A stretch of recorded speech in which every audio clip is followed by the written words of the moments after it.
В небольшом приморском городке, где соленый ветер с моря пронизывает узкие улочки, а старые лавки хранят свои странные истории, произошел случай, который потом долго обсуждали местные жители. И началось все с того, что в раннее утро, когда магазин морепродуктов только открылся, а продавец по имени Галина раскладывала свежую рыбу на витрине, в дверях неожиданно появился рыжий кот, худой, с настороженным взглядом, и в зубах он аккуратно держал помятый лист бумаги. Сначала никто не придал этому значения, думая, что это обычное бродячее животное, которое пришло в поисках еды, но кот не стал мяукать или просить, он уверенно прошел внутрь, подошел прямо к прилавку и, встав на задние лапы, положил листок на стекло.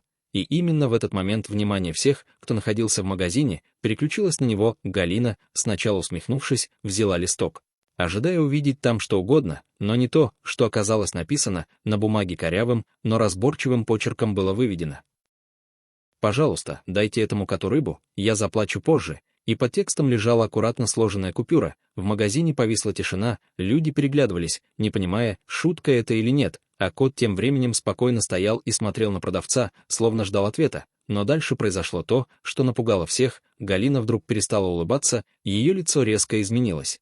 Взгляд стал напряженным, она медленно подняла глаза на кота, затем на записку, и, не говоря слов, достала из-под прилавка большой нож, которым обычно разделывают рыбу. В помещении сразу стало тревожно, кто-то нервно усмехнулся, думая, что это странная шутка, но Галина не шутила. Она медленно вышла из-за прилавка, держа нож в руке, и направилась прямо к коту, который, вопреки ожиданиям, не убежал, не зашипел, а остался стоять на месте, лишь слегка прижав уши.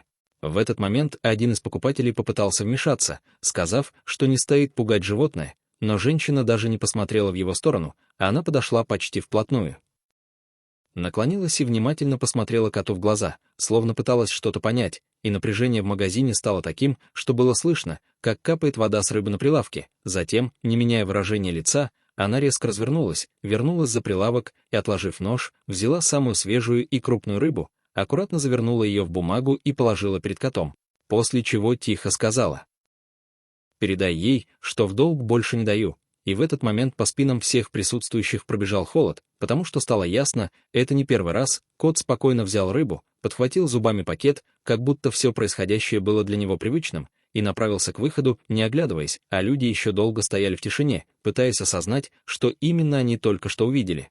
И с того дня в городе начали говорить, что где-то на окраине живет женщина, которая не выходит из дома, но каким-то образом все равно покупает себе еду через своего кота, и никто так и не решился проверить, правда это или нет.